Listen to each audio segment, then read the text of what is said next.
Halo teman-teman, Assalamualaikum warahmatullahi wabarakatuh. Nah, kembali lagi. Nah, pada kesempatan kali ini aku akan menjelaskan kepada teman-teman semuanya mengenai neuralgia trigeminal.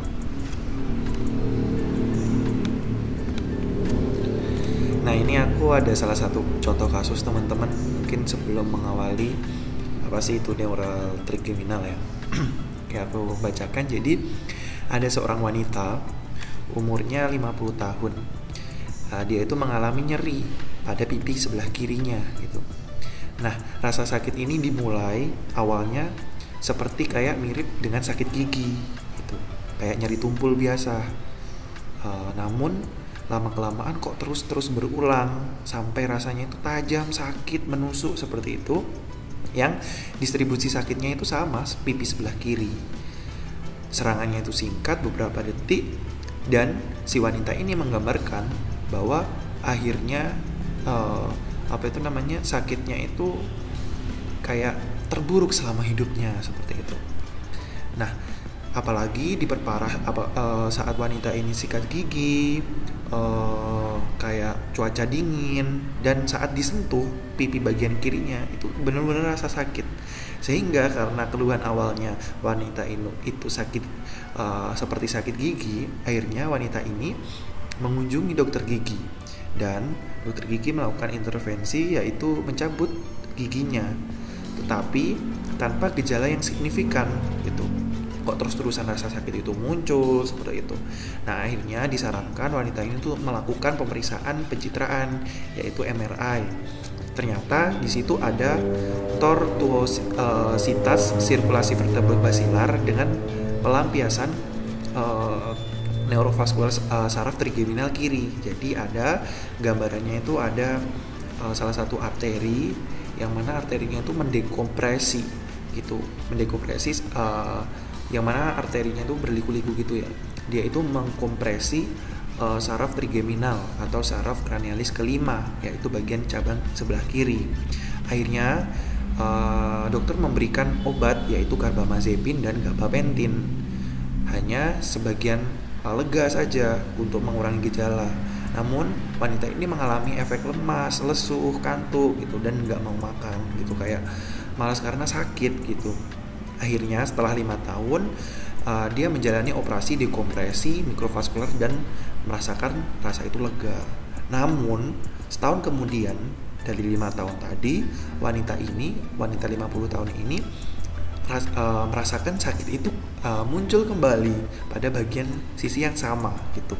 Akhirnya dia berkonsultasi ke salah satu dokter bedahnya untuk melakukan ablasi frekuensi radio perkutan untuk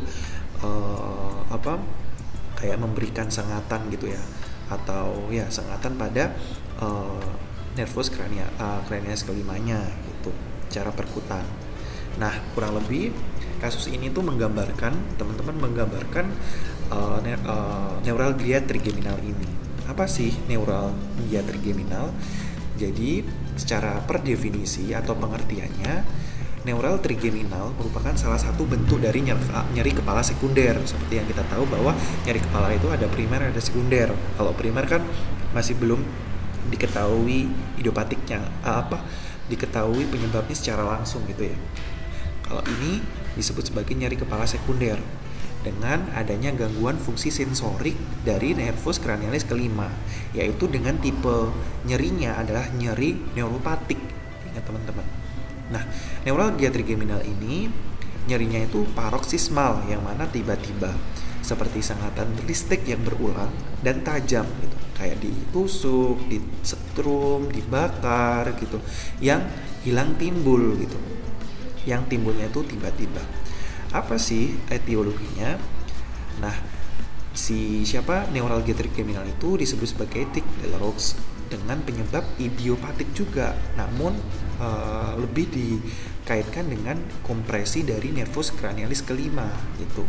Makanya digolongkan sebagai masih ada penyebabnya gitu teman-teman. Dan juga ada 5% itu pada tumor gitu, sehingga menyebabkan demyelinasi. Demyelinasi itu kayak penipisan mielin pada saraf tersebut. Dan yang paling sering terkena adalah cabang ketiga. baru disusul cabang kedua dan cabang ke-1 gitu. Jadi kan kita tahu bahwa sistem nervus cranialis kelima itu yaitu kan ada 3 cabang.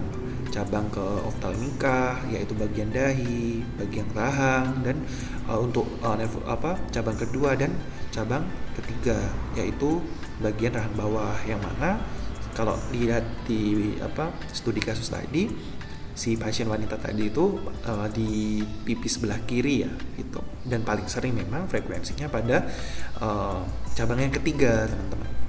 Nah, jadi secara patofisiologi atau bagaimana sih neuralgia trigeminal itu muncul atau disebabkan oleh apa? Jadi dibagi menjadi dua tipe. Ada tipe klasik, ada tipe sekunder. Nah, kalau tipe klasik benar-benar kompresi nervus limanya itu diakibatkan karena kompresi dengan arteri cerebralis superior, teman-teman. Jadi kan di situ ada beberapa arteri yang memperdarai daerah khususnya percabangan-percabangan ini. Nah, itu terkompresi oleh arteri cerebralis posterior sehingga dapat mengikis selubung mielin dan meningkatkan ekskresi saraf sehingga timbulnya rasa nyeri itu tadi gitu, yaitu khususnya kompresinya pada akar dari cabang yang masuk gitu, atau disebut juga REZ, root entry zone. Nah, kalau tipe sekunder itu adalah tipe karena tumor atau suatu massa sehingga mendesak dan mengkompresi ujung-ujungnya dari nervus cranialis kelima ini, teman-teman, yang mana biasanya jenisnya adalah cerebelopontine angel tumor dengan 5% prevalensinya, dan juga bisa dikaitkan dengan multiple sclerosis yaitu 5% gitu, sehingga menyebabkan demyelinasi plak pada root entry zone tadi dan menyebabkan terus pajanan-pajanan kompresi tadi itu dan mengiritasi dari serabut saraf gitu, teman-teman. Nah, secara epidemiologi insidensinya dari neural trigeminal itu 27 jiwa per 100.000 orang gitu. Dan paling sering memang pada perempuan yang usianya lebih dari 40 tahun.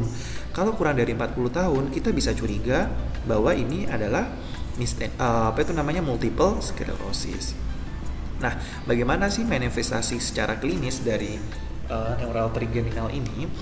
Jadi tadi seperti yang udah saya jelaskan berulang-ulang, nyerinya itu menusuk tapi paroksismal atau sebentar dan sangat menyakitkan, yaitu distribusinya tadi di V1, V2 atau V3. Harus tahu distribusi akar-akar, cabang akar dari nervus cranialis kelima ini.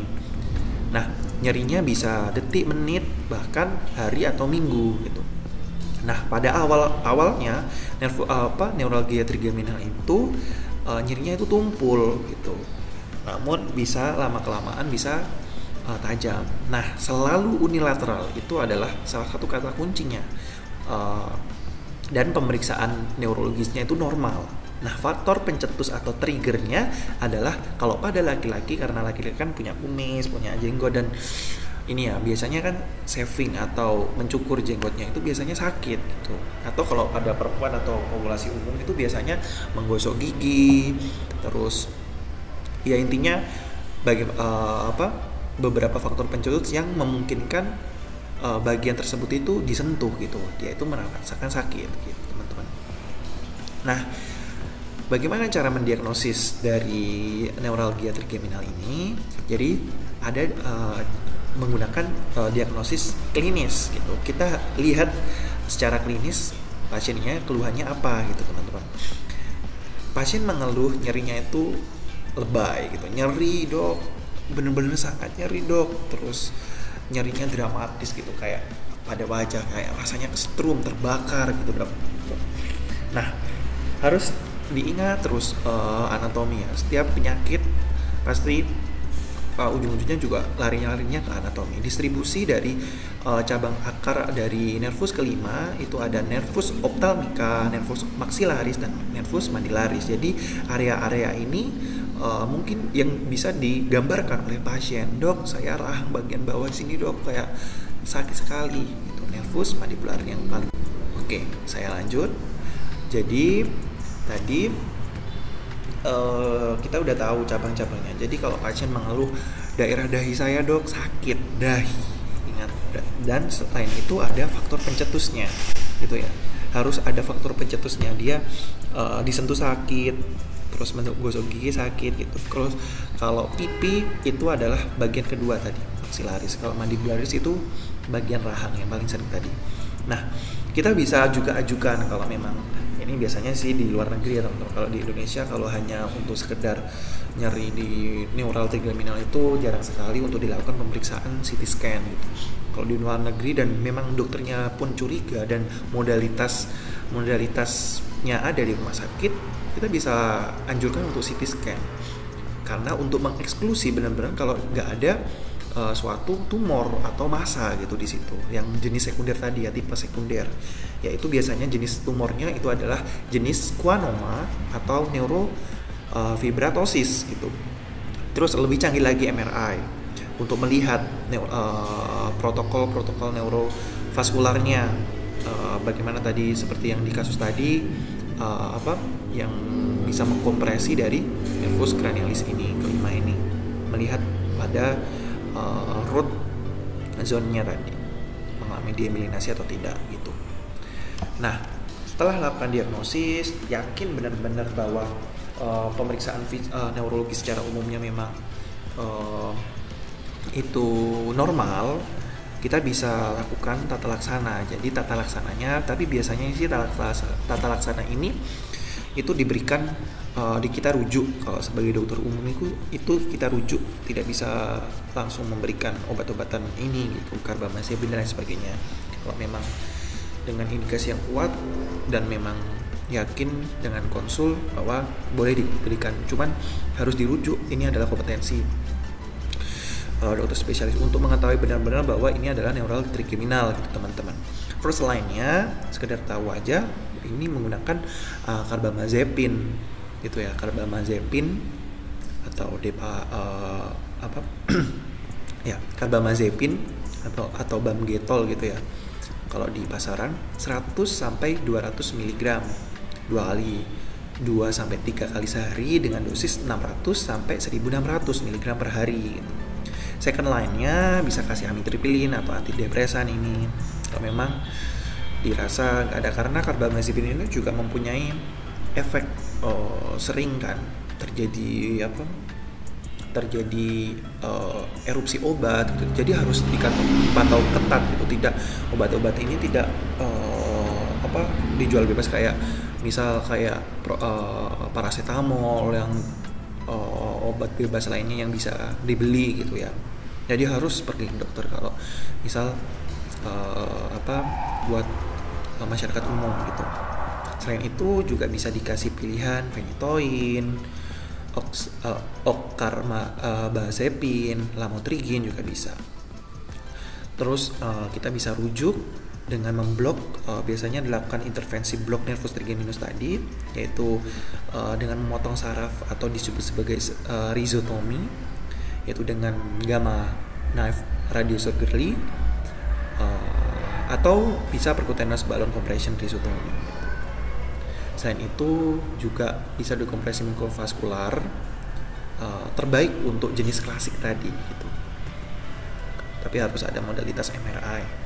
Terus ada juga radiofrekuensi thermocoagulase agar tidak refraktor atau berulang gitu, teman-teman. Terus apa sih komplikasi dari neural trigeminal ini? Jadi komplikasinya karena ini menyangkut quality of life atau kualitas hidup penderitanya mengalami kejadian ini kan, karena ini kan mencakup daerah wajah, makan gitu ya. Makanya orangnya jarang makan, nggak bisa makan dok, karena benar-benar sakit dok. Tuh. Pastinya BB-nya turun, berat badan turun, mungkin depresi juga gitu.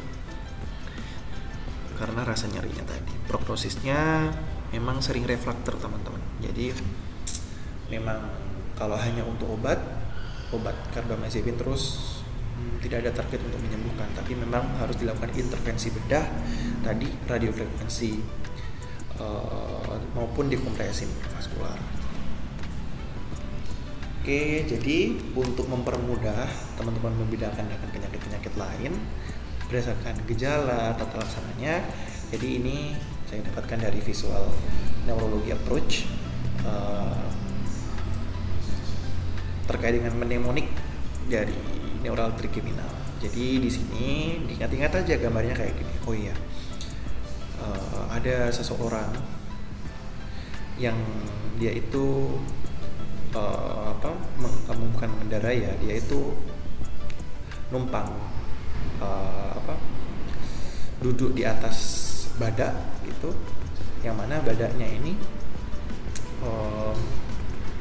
di badannya itu ada simbol dolar, yang mana disebut juga sebagai tic de la Rox gitu. Karena kenapa? Karena dollar Rox gitu, pleset-plesetannya gitu ya.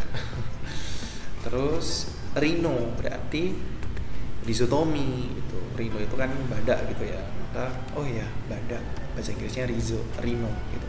Ya, berarti terapi definitifnya itu rhizotomy gitu. Terus pasien ini tanpa agoni gitu, kayak dia itu merasakan benar-benar rasa sakit gitu ya, kayak merem gitu, merem. Terus si laki-laki ini dia itu memegang tub tabung warna merah gitu, yang menekan tiara itu mahkotanya gitu. Yang mana dianalogikan kalau di simptomnya tadi atau gejalanya tadi, dia kompresi dari nervus trigeminal karena blood vessel atau pembuluh darah gitu, tadi saya beralis tadi ya. Terus rhino ini si badaknya ini dia itu menusuk di kayak di culanya ya, badak bercula satu ini ya, itu menusuk TV yang lama. Di sini ada O double ya, gambar O double juga, disebut juga sebagai multiple sclerosis. Jadi O-nya kan lama gitu, jadi ya TV dengan multiple zero gitu, 202 gitu, multiple sclerosis gitu, gampangnya gitu, buat seru-seruan gitu. Jadi belajarnya gampang dengan mnemonik ini. Terus si laki-laki ini menggunakan tiara tadi kan, atau dia menggunakan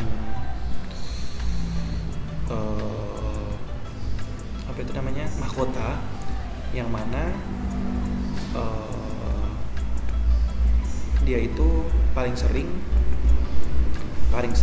terkena pada cabang ketiga, kedua, ke-1 gitu, lower jaw, jadi di bagian rahang bawahnya, dahi, dan juga di bagian rahang atas. Terus laki-laki ini juga melakukan shaving atau memotong janggutnya gitu ya. Ini adalah trigger faktor pencetusnya gitu teman-teman. Terus tapi shavingnya di bagian hidung dan juga mulutnya itu nggak di shaving atau nggak dipotong rambutnya, karena memang sakit gitu. Jadi gampangnya sih gitu. Yang sebelah sini itu nggak sakit, jadi kan unilateral kan. Terus dia menggunakan suatu baju yang mana this my jam gitu. Ini adalah selai kuku, berarti both breed atau roti gitu, carbamazepine breed karbohidrat ya, carbamazepine namanya. Oke, mungkin itu saja teman-teman terkait dengan sharing ilmu sedikit, karena kebetulan saya udah lewat alhamdulillah stase neurologi, mungkin bisa menjadi salah satu bahan belajar buat teman-teman terkait dengan neuralgia trigeminal. Oke, sebelumnya terima kasih.